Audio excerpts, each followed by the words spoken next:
All right, welcome. This is the first Shred the Spread podcast. I'm Ryan Mativier. With me, we've got Alex, Gauthier, Daniel, Sayas. We're going to be talking some soccer, some gambling, some betting. I myself have a ShredtheSpread.com blog. I can also be found posting different tidbits of betting information and picks, a lot of MLS picks, over at Shred the Spread on Twitter. On my own personal Twitter, Ryan Mativier, I do some freelance sports writing as well, so you'll find all kinds of stuff there. I've been betting probably I've lost track of years, but since I was in high school and taking lunch break to go and place bets at the local convenience store, and now I might not have a specific favorite team, but I will bet on anything, whether it's EPL soccer, whether it's MLS soccer, or women's fourth division Norwegian league soccer. Like, it doesn't really matter. If you can bet it, I'll try and find an angle. And this is a little project we've been talking about for a while, doing a little podcast or a little video, I guess in this case, about some of our weekly musings of soccer and betting. And so before we start, let me throw it over, and you can hear a little bit about these guys. Alex, what can you say about yourself? Well, like Ryan said, we've been looking forward to starting this little project for a long time now. Four loves of my life: my dog, soccer, Manchester United, and Toronto FC. And Daniel? Well, there's a love in my life. I would say it's Juventus Football Club. Been a fan for like 20 years. And in England, I have some feelings for Tottenham. I know they're not the favorite, but I think they're going to make it. Well, I'm happy to be here discussing this upcoming EPL season with you guys. Let's get this rolling. All right. Thanks, guys. So let's jump right into it. I guess we'll just talk about, at first, a little touch on, if you're looking for Stoke, West Brom, or Swansea, well, you're going to have to look in the Championship because they have gone down from last year. But in their place, we've got Fulham, Cardiff, and Wolves. Wolves from Wolverhampton probably making the biggest headlines of these new teams, with a ton of signings, a lot of big Portuguese signings. Rui Patricio, the Portuguese #1 goalkeeper. João Moutinho, the most capped player in Portuguese history. Not Portuguese, but Raul Jimenez from the Mexican national team. He played in the World Cup, as well as re-signing a bunch of their key players from last year who were on loan. So what do you got? You guys have anything what do you think about Wolves' chances this year in the EPL? Daniel? Everyone's talking about Wolves, how easy they won the championship last year. They made 99 points in 46 matches with 82 goals scored. They've done an amazing transfer window with the two Portuguese guys, João Moutinho, a lot of experience there. Rui Patricio is the main goalkeeper of Portugal. And they stayed in Portugal to get their striker, the Mexican boy right here, Raul Jimenez. Some people are betting on them to arrive in the top 10. I think I'm going to be a little bit more conservative. I think they're going to be at like 11 or 12. But yeah, if they have a good team, if there's a team that's going to definitely surprise, I would put some money on the Wolves. A top 10 finish, I found them at plus 110 over at Bet365. So you're getting just over even money at a top 10 finish. So not bad odds there. And Alex, what do you think about Wolves? You looking forward to watching them? Yeah, absolutely. Shocked about the Rui Patricio. I think Wolves got a free transfer of a quality, experienced international goalkeeper. I think the first tile on their game board really was Ruben Navas last year. If anybody plays Football Manager, Ruben Navas was usually my signing when I first jumped into the game. I think it was a step forward and a step that eventually allowed them to bring in a lot more of these Portuguese players. If I'm not mistaken, I think their manager is Portuguese, so correct. A lot of quality Portuguese players. Yeah, Rui Patricio shocked me. Just shocked me. And on the other end of the spectrum, not a new team, but a contending team. Liverpool also making big headlines, breaking the bank, opening up the checkbook, not something they're always known for. Bringing in Alisson, midfielders, Alisson at keeper, and then some midfielders, Fabinho, Naby Keita, Xherdan Shaqiri, re-signing Van Dijk. Big signings there.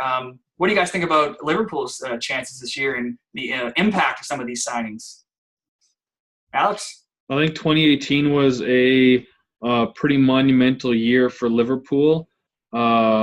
Quality in the EPL.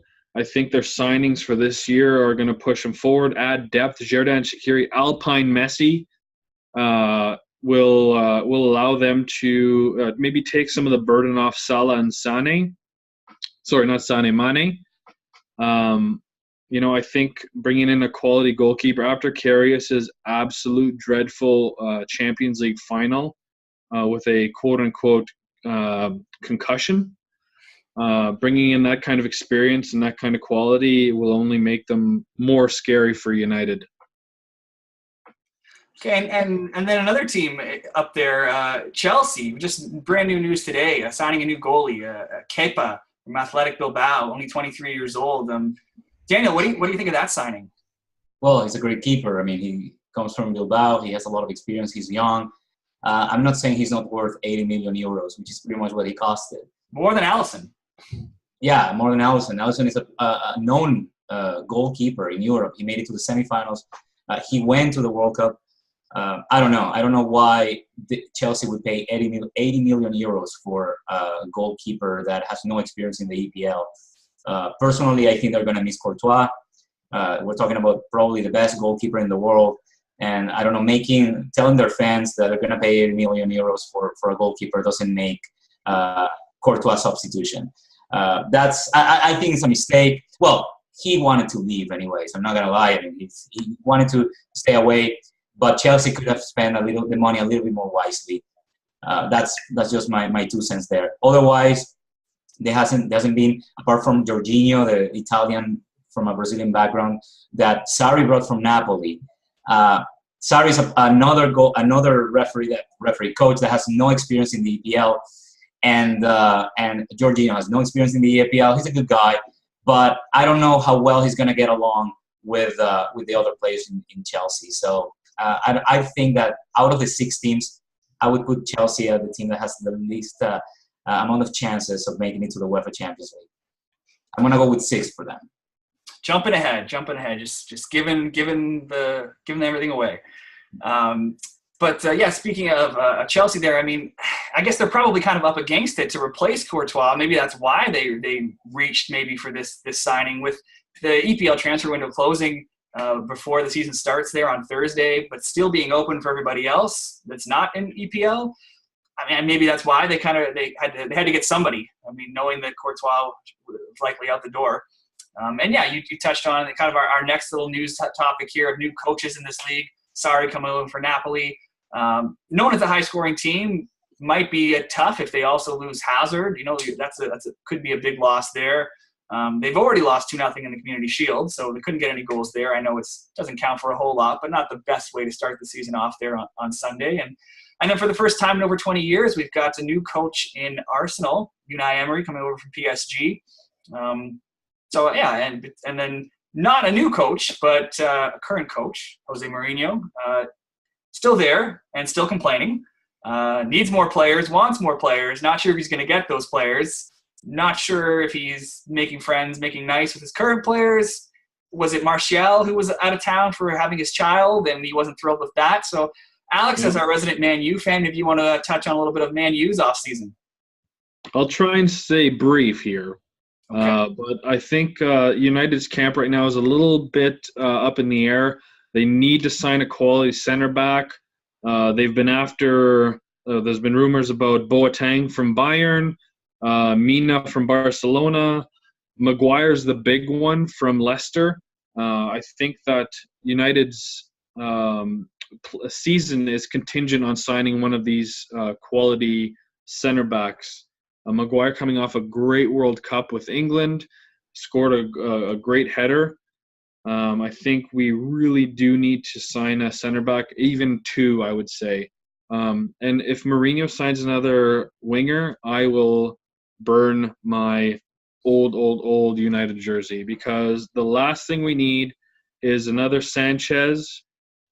Get rid of Sanchez, but do not get rid of Martial. The kid's 22 years old, a World Cup winner, quality striker, quality winger. It would just be absolutely crazy if United let him go. That's right. I would I would put some other stuff here. I know that a lot of Manchester United fans are concerned about Pogba possibly leaving. There was a meeting today between Pogba and Jose Mourinho. I think he's going to stay. I'm a Juve fan. I don't think Juventus is going to let Pjanic go. I don't think Juventus is going to sign Pogba. It's too late for that. And Barcelona has to give back. If I was talking to Ryan before this recording, we were talking about the possibility of them letting Rakitic go. I don't think that's going to happen either. It's too late to start making stuff up that are not necessary. I think that when it comes from the middle field all the way to the strikers, Manchester United has a world-class team. They can perfectly fight with up there with the UEFA Champions League alongside the big teams in Europe. Their main concern, I agree with Alex, is the defense. They bought this Diogo Dalot guy, midfield, class 99. He might be good. He has to be just as good as Ronaldo, because otherwise, I have a lot of respect for Mourinho for having this disappointing transfer window that Manchester United just happened. But if they acquire a central defender like Maguire, then we're talking to a whole different story. Mm. Interesting. I'm sure it'll be interesting to see how that unfolds this season. And just one more little interesting news tidbit for anybody who got used to seeing VAR in the World Cup, and I think most people would agree that it seemed to go pretty well. And sometimes if there was any disagreements, a lot of times it was more a referee's interpretation of how to use VAR than VAR itself. But VAR is not going to be in the EPL this year. Not picked up. They're not ready to use it yet. So if you see players or fans making the little well-known TV box, it's just not going to be. It's not a thing yet. So that could be interesting. What do you see any issues with that after a lot of players got used to it in the World Cup? Or how do you see anybody? What did you think of how it went in World Cup? Well, I have to admit that I was one of the most hesitant on having the VAR as part of the World Cup, or having the VAR at all. Fortunately, I was wrong. The VAR was by far, alongside France, the biggest winner of the World Cup. No one can complain about the VAR. There was very little controversy, and that amount of time that we spend protesting is going away. So it's leaving a little bit more football, and I personally like it. Unfortunately, we're not going to have it in the EPL probably next year, if I'm not mistaken, Ryan. But but next year. I think it's a good thing. I'm really happy. I'm really happy about it, how it worked in the World Cup. Alex, any more thoughts? Like Daniel said, I'm a staunch traditionalist, but I was wrong. VAR, I think, is a step forward in the game. I think the biggest holdback right now is referees not quite being able to work with the VAR. I think referees innately have an authority, and they like the control, and they like the feeling of power over this. And I think that VAR undermines that feeling or that authority in a good way, of course. But I think that the Premier League not working in VAR this season might be for the best. I think it'll prep their referees for the following season, give them the tools they need and the training they need in order to really work well with VAR. Interesting. It'll be good, very interesting to watch, and hopefully there's not too many games decided, but without they go the opposite way because we don't have VAR. But I guess we will see starting this weekend. And with this weekend starting, it means we get to pick who we think is going to win the EPL. We not too long ago, we're just talking to some Man U. Maybe we'll go to our resident Man U expert, back to Alex there. And what do you think? Do you see Man U winning this year or somebody else? Short and brief, I think if they can sign a quality center back, I will be up there, absolutely. So if not them, then who else would you like? Oh, it burns my blood, I think, and I can feel it warm up a little bit. But I think City has a pretty high chance. Lots of momentum coming off the World Cup. Lots of quality signings, quality players. I think City might win it if United don't. But then again, Liverpool is my second choice. Like we said, quality signings, strengthening, adding a lot of depth to their team, which in any proper run up to Champions League, the FA Cup, And the Premier League, you need that depth to work with your injuries, the inevitable injuries, no less. And coming up in fourth, I'm going to do a little bit of a swing here and punt Chelsea in fourth place. I think that their move, those moves that they made in the offseason were all positive moves. And I'm just hoping that I can be right for once. Well, since you've already started with some of your top 4 or /6, who else do you see rounding out that top 6? I do not know an Arsenal without Wenger. I think that it was time, and I think that with the moves that they have made and the maybe tactic changes that they are implementing, they'll come in fifth, absolutely. And I think Spurs, like every other year, will end up being under Arsenal. And that's my number 5 right there. And 6? So list them off, 1 to 6. So that was City, Liverpool, United, Chelsea, Arsenal, Spurs, and Everton, I think, might do quite well. I think if they can sign Mina from Barcelona and strengthen up that center back position, I think they might surprise a couple of us. Good stuff. And Daniel, who do you see winning, and what's your top 4/top 6? Well, it's not surprising that Manchester City and Liverpool are the top 2 teams. There's a lot of people who are putting all the money into Manchester City, being the first team to make a double after Manchester United in the late 2000s. I personally think that people are forgetting one important factor, and Guardiola is definitely looking at the Big Ear Cup in 2019 more than the EPL. And Liverpool club, I think it's going to be their most important objective in 2019. So that deciding factor, I think Liverpool is going to focus more on the EPL, and I want them to win after 29 years. Manchester City coming in second. The third, I'm going to put my boys, Tottenham. Again, there's a lot of people saying that they didn't have any signings. They haven't sold anybody, but they haven't signed anybody either. And that's a sign of weakness. I would say it's a sign of strength. There's a team that is getting more mature. There's a lot of World Cup players. We have a new World Cup Golden Boot winner over there, and Pochettino knows very well what he's doing in the EPL. So I think that maturity is definitely gonna pay off, and they're gonna end up third. The fourth, I'm gonna go for Manchester United. So again, if Maguire, my boy Alex team, if they end up buying Maguire, it's definitely going to be a world-class team. If I were a Manchester United fan, Alex, I would be more concerned about Mourinho, the way he's handling the relationship with his boys. And also, there's the third season syndrome going on there. Everyone's talking about the third season in Manchester United. How's that going to work out for him? So I'm going to go with the fourth. Fifth and sixth, I'm going to do Arsenal and Chelsea. I like the signings for Arsenal. Out of aside from Liverpool, they're probably the best, the ones that had the best transfer season. And I think they're gonna make it. They're gonna make it fifth. Emery's gonna figure the way out, but he's not gonna make it to the UEFA Champions League next year. So he's gonna be fifth. And Chelsea, I don't know if Sarri is the right man for Chelsea. They haven't been any signings. They're gonna miss Courtois. And hopefully for Chelsea, they don't lose Hazard, because if that happens, I don't know if West Ham we'll see them in the Europa League next year, because that's my number 7. All right, and for myself, some similar points to Daniel as well.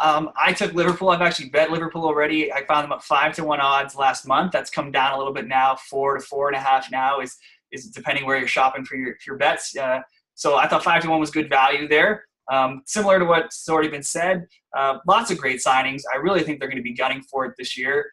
I also agree that after such a historic season last year, it's very easy. It's very hard, more so, to replicate that. I think Pep Guardiola is going to be really thinking about Champions League and getting that next goal, that next accomplishment with Man City. Obviously, winning back-to-back seasons would also be high on his list, but winning that Champions League would be huge for Man City and for the EPL. So I think Liverpool is really going to be going hard to win the EPL this season at 5-1. You can also do a forecast bet, though, which is picking a team to finish first and second in an exact order. So I've also taken a 4-1 bet on Man City first, Liverpool second. So in that scenario, as long as Liverpool and Man City come first and second in any order, I'm either going to cash a 4-1 ticket or a 5-1 ticket. So in my mind, sure, I could possibly lose both. But, I mean, as we've seen just in this discussion, we all have those two teams in our top two. Those are the top two favorite teams to win it all. I feel pretty confident that I'll be able to cash at least one of those, well, only one of those tickets, but both ways I'll be making some money. Rounding down my list, I also similarly, I like the continuity with Tottenham. There's a lot of things, changing parts with some of the other teams inside that top six. Pochettino just signed a new 5-year deal. I just like the continuity. You've got Kane's going to be confident being a Golden Boot winner. And then moving down to fourth, I'm also kind of high on Arsenal. We've got a full season of Aubameyang now. They signed Socrates on defense. It's up. We'll see if Emery is an improvement over Wenger. But there's certainly a fair share of people who thought Wenger's time was past and they needed a new voice, and that's what they finally have right now. So I'm thinking that maybe a change of scenery, different voice there will spark them to a little bit better things. And also, they were really horrible on the road last season. I mean, they were great at home, one of the top teams in the league, but really poor on the road. And it's almost impossible to be as bad as they were on the road. So if they're even similarly good at home and a bit of an improvement on the road, they could move up in the standings. And then I see Man U coming in fifth, and Chelsea I also think there's just a little too many question marks around them right now. So I see those guys coming in sixth for the top six. And it's not too shocking that we all have similar teams. I mean, when you look at it, you've got the odds to win over at Bet365. Your sixth place team right now is Arsenal at 20-1 odds, and your next one is Everton at 250-1 odds. So you can see the massive drop off. So it's not too shocking that we all have similar top six there. But moving on from the top of the table down to the bottom of the table, we've got the relegation team. So also an interesting bet that you can make who's going to be relegated. You can pick individual teams. You can pick all three teams at most sites. So, Alex, who do you see that might be struggling the most this year and could be facing relegation? Yeah, I think despite the start of their season last year, Burnley is going to have a lot of difficulty keeping up with the rest of the Joneses, let's call it. Besides their signing of Joe Hart, a veteran EPL player, an outcast of Manchester City, I don't think they have the firepower or the capability at all, really, to do well this season. My next pick is Newcastle. I think we forgot about those guys in the rundown earlier today. Benitez has expressed his concern publicly about the lack of signings and how the board isn't allowing them to invest in any players. I think that despite his quality and the present quality already on the team, with that amount of pressure from the top and lack of investment, they're going to have a lot of difficulty doing well in the Premier League this season. My third picks are always going to be punts, I think, and that's going to be either Leicester or Watford. I think Leicester, if they lose Maguire, they are going to have a lot of problems trying to fill his large shoes. Although maybe if they make a deadline transfer for Maguire to United, they can take that £80 million that they'll make off of Maguire signing and put it into two center backs or some depth into that position. But I'm definitely going to say Leicester. So Leicester 14-1 odds to go down. You said Newcastle, that's 5-1 odds, and your other one was what? Watford? Is that Burnley. Burnley. We're looking at what do we got? A 4-1 odds to go down. So all pretty good underdogs there to go down. You can make some good money even if you hit one of those. And Daniel, what about you? I think the 20th place is going to go for Cardiff City. They don't have enough team to play in the EPL. They made it second in the English Championship, but based on the signings and the players they've got, and most of them were free agents or teams that no offense, but don't really exist in the panorama of world soccer. So I think they're going to go in the 20th place. I'm going to put Huddersfield Town in 19th. They're very weak in scoring goals, and I don't see any signing apart from a player. If I have my notes right here, Juninho Bacuna, which is a player, a central mid. I don't see the player, the team with players to score the goals they need to stay in the EPL. And the 19th place, I'm going to go with Bournemouth. They haven't done any signings, any important signings.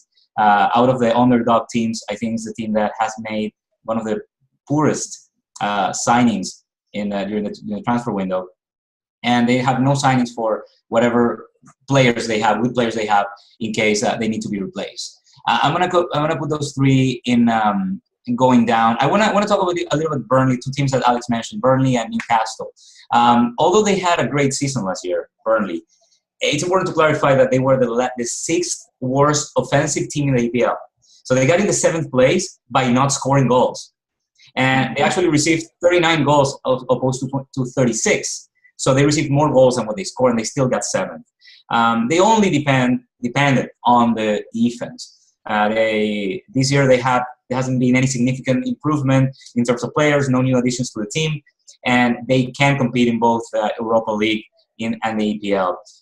The best for them is to get disqualified from the Europa League and focus on the EPL, because I don't think that they're gonna finish in the top higher than the top 14 teams. So they're gonna be very careful. I unfortunately disagree with you with Newcastle. They just purchased my boy Salomon Rondon, Venezuela, just putting Venezuela on the map, coming from West Brom. He's a good guy and great player, great attackers. And the other 3 signings that they've made so far, and I have them right here, Song Young-ki from South Korea.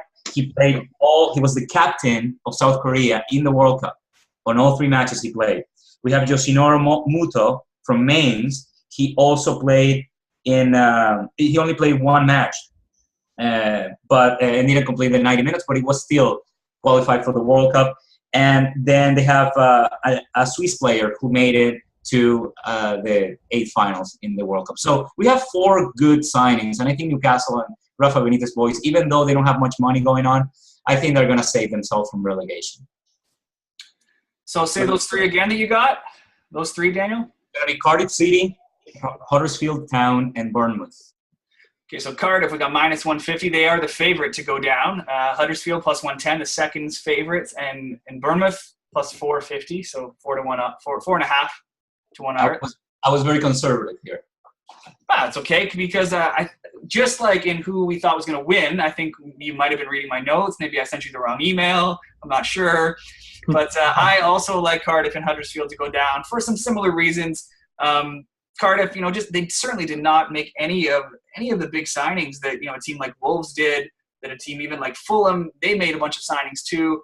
I don't think they did enough compared to other teams to stay up this year. If you look around, there's not a whole lot of pundits out there giving them much chance, and I would join that group as well. So the -150 on Cardiff, I think, is probably pretty likely, and Huddersfield as well, another team that just barely scraped by last season, just got out there in the last minutes.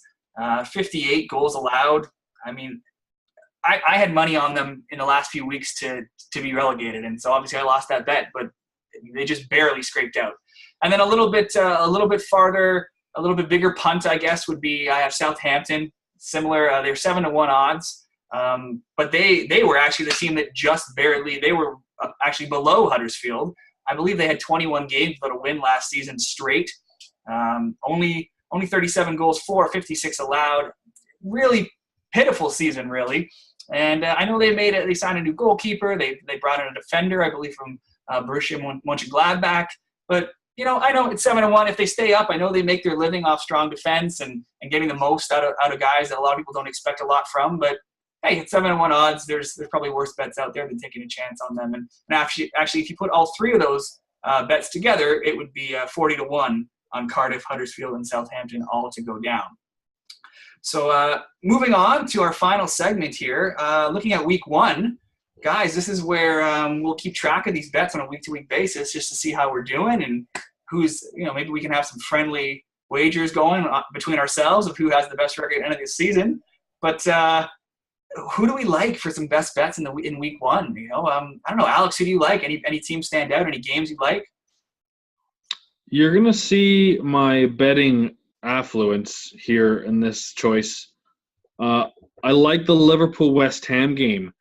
I think that West Ham have made a positive approach on their signings. I think that they've strengthened every position they need to, and I think that it would be worth the punt to go for a draw in this game between Liverpool and West Ham. You might think it's naive, you might think it's a crazy bet, but I'm really hoping that West Ham can pull it off with a draw. Well, I'm looking at 5-1 odds on that over at Bet365. Or let's see if there's anything better out there. Oh, I moved too far. But 5-1, that's pretty good value there. No, also 5-1 over at Bodog. So yeah, 5-1 odds on the draw. So that's going to be your pick of the week, Alex. Yeah. Okay, and Daniel, what do you like in week one? Well, this is not going to be very friendly for my friend Alex, but the first clash, Manchester United and Leicester. I know you don't like Leicester, but I still like the guys. They bought this James Maddison midfield guy from Norwich for 22 million euros. Well, actually pounds. They still have a good team. They still have Maguire. Let's see what happens. Let's see if Manchester United gets him. But I think Leicester is going to pull a draw in this match against Manchester United at the Old Trafford. So it's going to be the price that they're going to have to pay for starting the season late after the World Cup. That's the price that Manchester's going to have to pay. I also like Wolves against Everton. That's going to be the first surprise. I think Wolves is going to defeat Everton. Everton made a very, to me, unwise approach in the transfer window. They got this Richarlison guy from Watford, right? Great player, 40 million, but he never scored a single goal in 2018. So I think Everton is going to be very disappointing for those guys in Liverpool that are supporting that team. Manchester City will win away at the against what are they playing again?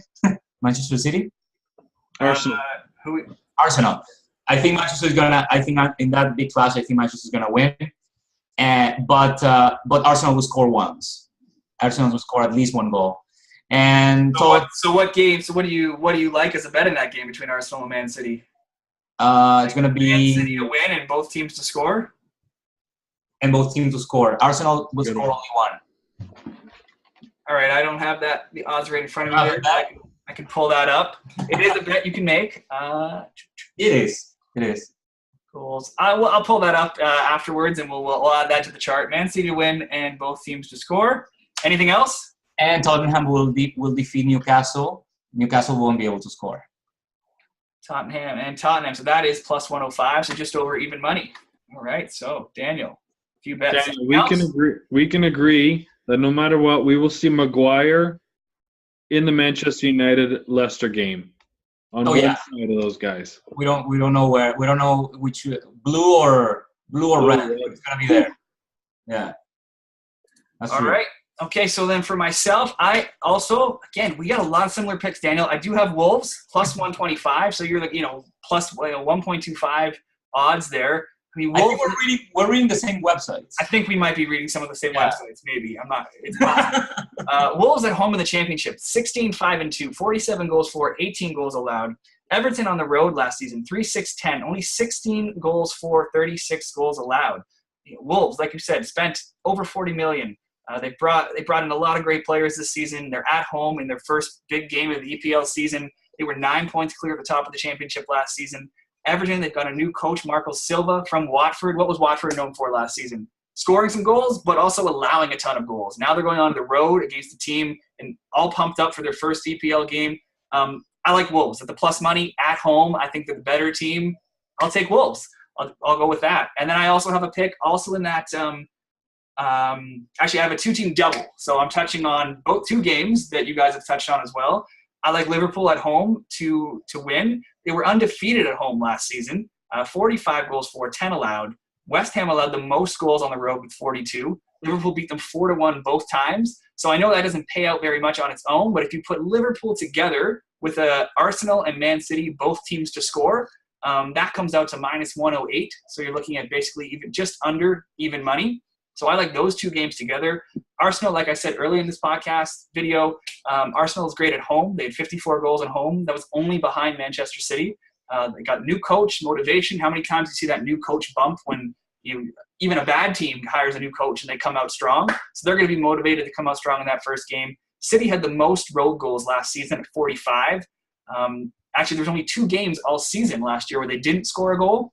Now, I know Man City has had the best of Arsenal lately. They beat them 3-0, 3-0, and 3-1 in their last 3 games. So, I mean, not looking great, but new season, new coach, new aspirations. I see both teams at least getting on the scoreboard there.